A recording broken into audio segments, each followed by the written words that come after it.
Hello friend, कैसे हो आप सब। आई होप कि आप लोग बढ़िया होंगे और जीवन का आनंद ले रहे होंगे। फिलहाल आज की इस वीडियो में हम देखने वाले जो आपका ब्लॉक लेवल पे आईसीटी चैंपियनशिप का जो आपका टेस्ट सीरीज होने वाला है उसका हम लोग सेट 1 देखने वाले हैं। इसमें आपका काफ़ी महत्वपूर्ण प्रश्न को बताया गया है, जो कि यहीं से आपको प्रश्न देखने को आपको मिलने वाला है। ठीक है, तो आप लोग वीडियो को अंत तक देखना, क्योंकि वीडियो काफ़ी इंपॉर्टेंट होने वाला है। आपका वीडियो सेट 1 होने वाला है, आगे भी आपका सेट 2 आने वाला है, तो आप लोग चैनल को सब्सक्राइब करके जरूर जरूर रख लेना। चलिए फिर हम लोग देख लेते हैं टोटल प्रश्न को। इसमें हम लोग टोटल 30 प्रश्नों को, महत्वपूर्ण 30 प्रश्नों को देखने वाले हैं। और आपका ऐसे ही इस चैनल के माध्यम से आपका तैयारी कराया जाता है बिल्कुल मुफ्त में, तब लोग चैनल को सब्सक्राइब करना मत भूलना। तो चलिए फिर देखते हैं सबसे पहला प्रश्न को। सबसे पहला प्रश्न बोलता है आपका, हम लोग सबसे पहले सेक्शन वाइज देखने वाले, सारे सेक्शन वाइज। ठीक है, यानी कि यहाँ पे सबसे पहले सेक्शन ए में आपका आता है कंप्यूटर फंडामेंटल्स एंड हार्डवेयर का, यानी कि कंप्यूटर का मूल सिद्धांत और हार्डवेयर।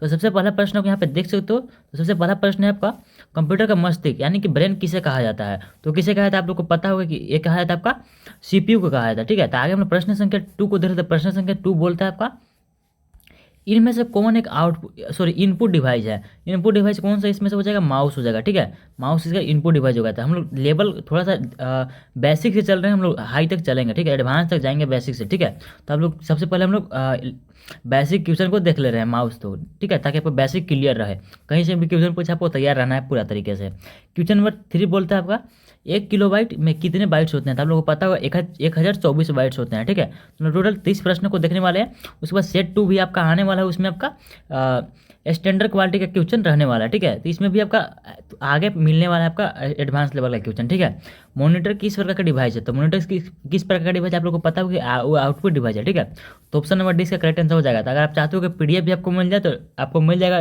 डिस्क्रिप्शन में टेलीग्राम चैनल का लिंक, वहाँ से आप लोग टेलीग्राम चैनल को ज्वाइन कर लो, क्योंकि सारा का सारा रिलेटेड पीडीएफ वहीं पे भेजा जाता है। ये पीडीएफ को भी वहीं पे भेज दिया जाएगा। ठीक है, तो नेक्स्ट हम लोग क्वेश्चन नंबर 5 को देख लेते हैं। क्वेश्चन नंबर 5 बोलता है आपका, BIOS का पूर्ण रूप क्या है। BIOS का जो पूर्ण रूप होता है आपका, वो होता है basic input output system. Option number 20 का करेक्ट आंसर हो जाएगा। तो आगे हम लोग प्रश्न संख्या 6 को दे लेते हैं। प्रश्न संख्या 6 आपका आया था सेक्शन बी के अंतर्गत, सॉरी सेक्शन 2 के अंतर्गत, जो कि आपका आता है इसमें सॉफ्टवेयर एंड ऑपरेटिंग सिस्टम से। तो इसमें सबसे पहला प्रश्न क्वेश्चन में 6 बोलता है आपका, MS वर्ड, MS एक्सेल और MS पावर पॉइंट किसके उदाहरण थे। आपका आप लोगों को पता होगा कि एप्लीकेशन सॉफ्टवेयर के उदाहरण है। ठीक है, सॉरी ऑप्शन नंबर सी इसका करेक्ट आंसर हो जाएगा। तो आगे हम लोग प्रश्न संख्या 7 उधर लेते हैं। प्रश्न संख्या 7 बोलता है आपका, ऑपरेटिंग सिस्टम का मुख्य कार्य क्या है। तो ऑपरेटिंग सिस्टम का मुख्य कार्य क्या होता है आप लोग को पता होगा, what is the main function of operating system. तो ये जो आपका होता है, क्या होता है इसका जो राइट आंसर हो जाएगा ऑप्शन नंबर सी, यानी कि मैनेजिंग द कंप्यूटर रिसोर्सेज, यानी कि संसाधनों का प्रबंधन करना इसका मुख्य कार्य होता है। हम लोग प्रश्न संख्या 8 को दे लेते हैं। प्रश्न संख्या 8 बोलता है आपका,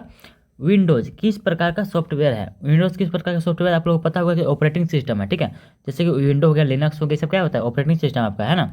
उसके बाद आपका था क्वेश्चन नंबर 9। क्वेश्चन नंबर 9 बोलता है आपका, जब आप गलती से कोई फाइल डिलीट करते हैं तो आमतौर पर कहाँ जाती है। तो कहाँ जाती है आप लोग को पता होगा, कहाँ जाती है, रिसाइकलिंग बिन में जाती है, यानी कि ट्रैश में जाती है, जिसको ट्रैश भी बोल सकते हो आप। ऑप्शन नंबर डी इसका करेक्ट आंसर हो जाएगा। आगे प्रश्न संख्या 10 बोलता है आपका, वह प्रोग्राम जो यूजर को कंप्यूटर से इंटरेक्ट करने में मदद करता है क्या कहलाता है। तो क्या कहलाता है, ऑपरेटिंग सिस्टम कहलाता है। ऑप्शन नंबर सी इसका करेक्ट आंसर हो जाएगा, ऑपरेटिंग सिस्टम। ठीक है, तो ये सारे के सारे क्वेश्चन आप लोग को पता होगा। ठीक है, आगे हम लोग प्रश्न सेक्शन 3 से देख लेते हैं, जिसमें आपका माइक्रोसॉफ्ट ऑफिस हम लोग देखने वाले हैं। तो इसमें प्रश्न संख्या 11 बोलता है आपका, MS वर्ड में नया डॉक्यूमेंट खोलने के लिए किस शॉर्टकट कुंजी का उपयोग किया जाता है। तो थोड़ा सा लेवल हाई हो रहा है क्वेश्चन का, है ना। ये जो आपका राइट आंसर हो जाएगा ऑप्शन नंबर बी, यानी कि Ctrl+N का प्रयोग किया जाता है। ठीक है, आगे हम लोग प्रश्न संख्या 12 को दे रहे हैं। प्रश्न संख्या 12 बोलता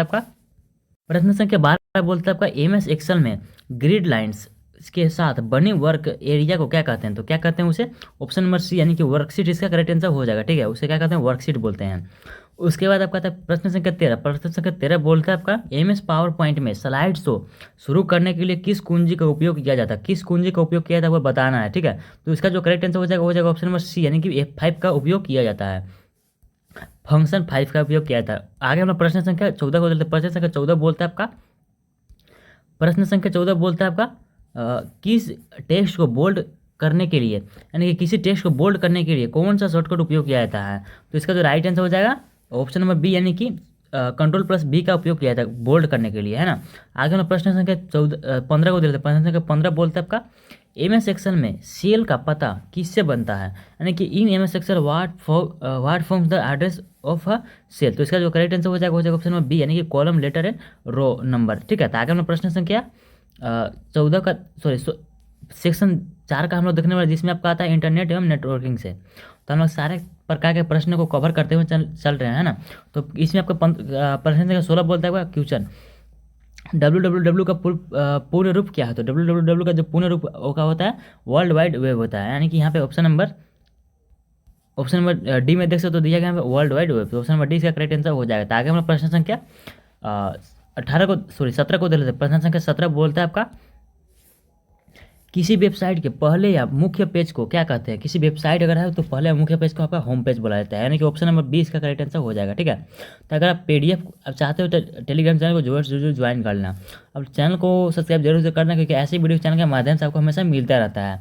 तो प्रश्न संख्या 18 बोलता है आपका ईमेल का पूर्ण रूप क्या है। तो ईमेल का पूर्ण रूप इलेक्ट्रॉनिक मेल होता है, आप लोगों को पता होगा।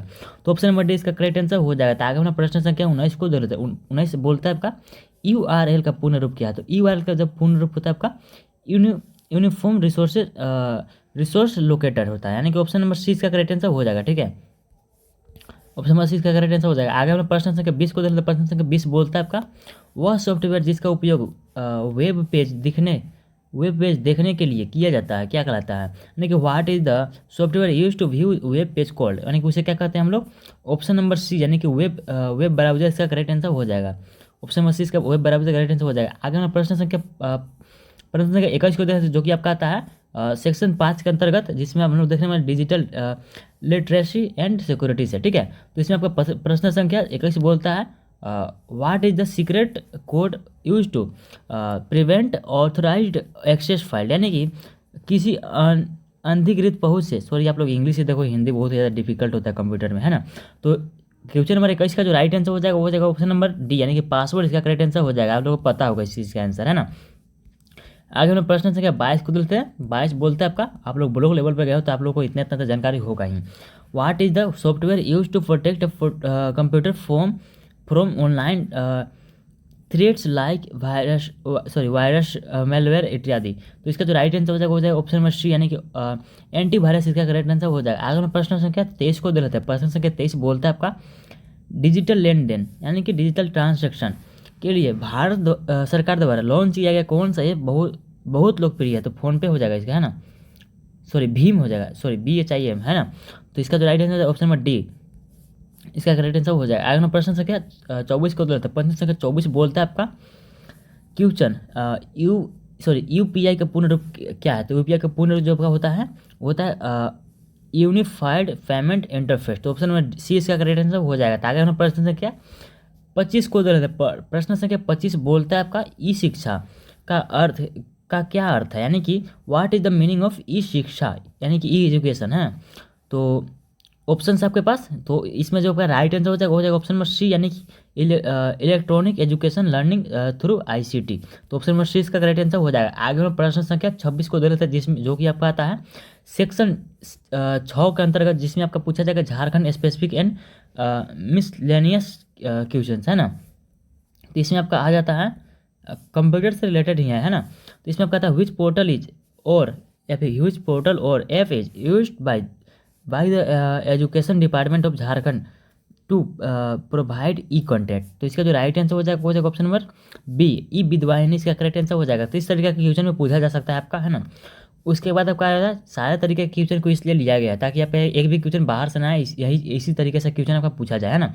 साइबर सुरक्षा यानी कि साइबर सिक्योरिटी में फिशिंग क्या है, यानी कि in cyber security what is phishing. तो इसका जो करेक्ट आंसर हो जाएगा ऑप्शन नंबर बी, यानी कि trying to obtain personal information fraudulently, यानी कि धोखेधड़ी से व्यक्तिगत जानकारी प्राप्त करने का प्रयास, है ना।